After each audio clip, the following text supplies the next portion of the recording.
Your blood will serve as penance for your sins.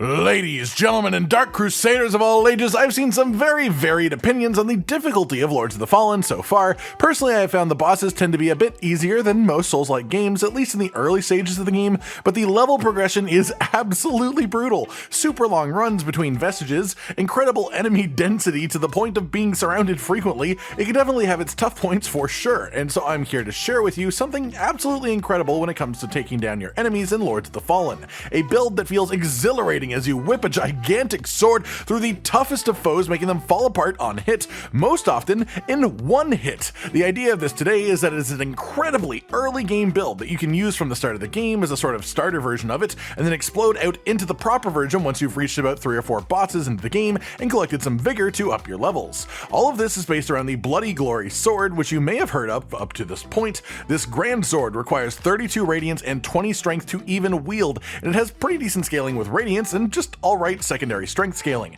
But the big thing with this weapon is that its base weapon damage for both physical and holy are incredibly high, but then on top of that it has a whopping 300 bleed status buildup, and the highest other weapon that I've seen in the early game is 80 bleed, so that should tell you something about this for sure. And it definitely does work in combat. I mean, let's show that blindingly quick boss kill again, which I'll be doing a couple of times because it's just the most spoiler-free thing that I did have around that actually presented a theoretical challenge at the very least, but it took only a couple of light attacks to get that bleed proc. You see the giant damage spike there from a second light attack. That's a lot more than a light attack normally does, and the damage even outside of that is exceptional because we are digging into what the weapon is good at by also adding in even more holy damage, which of course makes you look like the embodiment of the term Dark Crusader, a giant holy glowing sword wrapped in barbed wire. It's a glorious aesthetic and a pretty strong build concept too. With all that said, let's dive into what is in the build itself and where you can pick it up as well as our sort of progression path from the start of the game to best prepare for this. We'll talk about the stats that you need to really start popping off with this as well, and then any tips that I have from my time playing with it.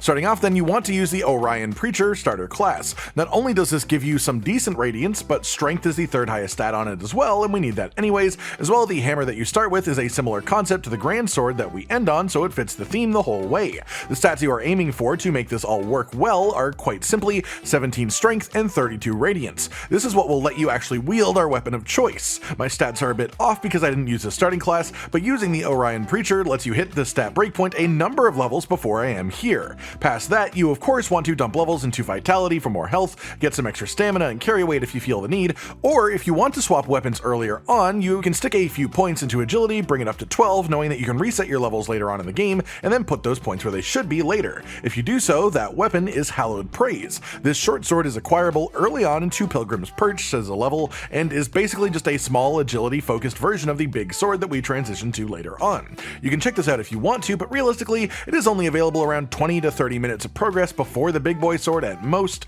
This is found simply along the main path of the game. Once you reach the Pilgrim's Perch level area, watch out for this parkour bit with 2 suspended wooden platforms. You have to jump from one to the other, and then once more back to the stable wood area, and on that stable area is this sword waiting on the ground to be picked up.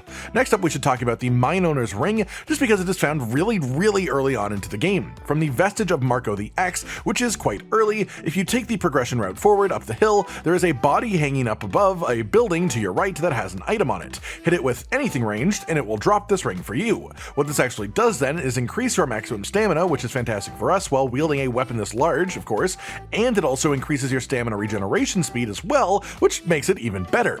Once you get to Skyrest Bridge, the actual hub for the game really, if you talk to your main preacher friend Exactor Dunmire, he will sell you some goodies, including a new holy spell, Radiant Weapon. You can use this to apply bonus holy damage to your weapon, and it's worth noting that this does stack on top of a weapon having base holy damage too, which makes it quite effective in almost all weapon swinging situations for a Radiant user. If you are making this build from a different starting class, you probably also want to pick up the Radiant Flare spell and the Catalyst if you don't have one already. Radiant Flare is just your basic ranged holy spell, great for situational use, but this build is definitely more about getting right up in the face of the enemy as much as possible. On which note, if you go over and talk to Molhu in the Umbral Realm, also in the hub area of course, Once you have unlocked the ability to get boss equipment, you can trade with him using Pieda's Remembrance to get her holy duplicate spell, Blessed Reflections, which is very potent for sure, and quite fitting to the theme of our build. After this, you progress to Pilgrim's Perch as a level, and right around the area that you find the Hallowed Praise Sword that I talked about earlier are the spiked buckethead enemies that charge at you. Well, you may not expect this, but they actually have a random drop chance for a Radiant Catalyst,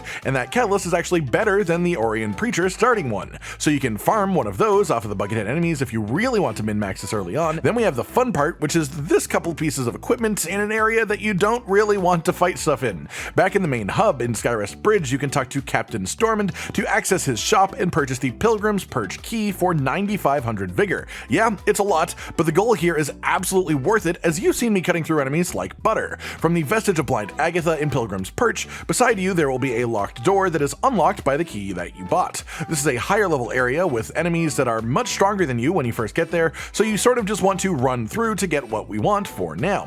Follow my path, and then there's a little ornate looking caged area, and if you drop down into here, you can pick up the Brawn Ring, and I'd recommend probably running away from the enemy that's in the room. This ring increases your strength by 3, which we can essentially use to just let us put the build together 3 levels earlier than we could do otherwise, which is quite the effective use of a ring for sure.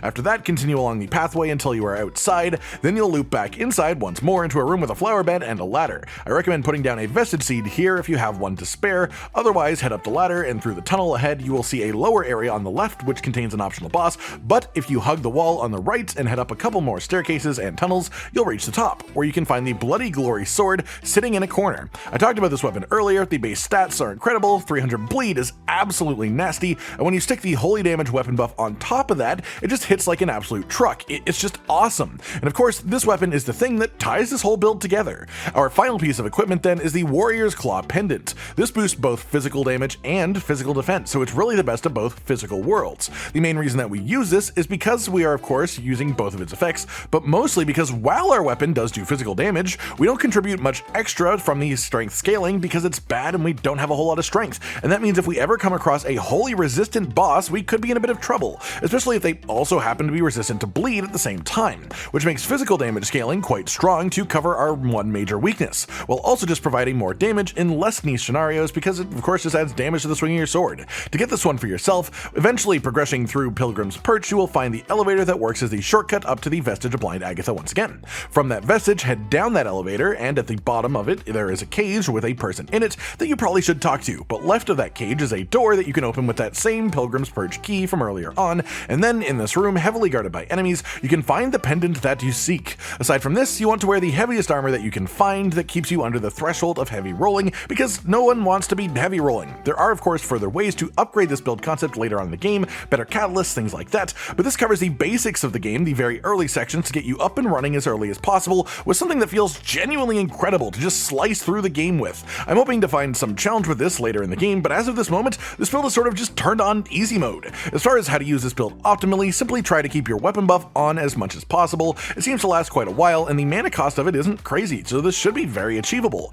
Use Blessed Reflections as a safe damage tool against difficult enemies when they're close up. Use your ranged basic holy spell if there is a ranged enemy giving you issues, but otherwise it's just smack your enemies down with the big sword. Personally, I prefer the moveset of the weapon when wielded one-handed, but the damage gets quite a bit higher if you two-hand it, so I generally do stick to that, and the moveset is still pretty good in that stance regardless. Light attacks will build bleed status much faster than heavy attacks, but heavy attacks will build stagger much faster than light attacks, so decide what you are aiming for as a goal and just smack the hell out of your opponent in whichever way matches that. If that sounds fun to you, if this is the type of thing that you are after and this aesthetic is appealing to you, because let's be honest, it looks freaking awesome, then maybe you should consider trying this build out for yourself. Like if you liked the video, subscribe with the notification bell for more, and most importantly, ladies and gentlemen, until next time, stay sweet.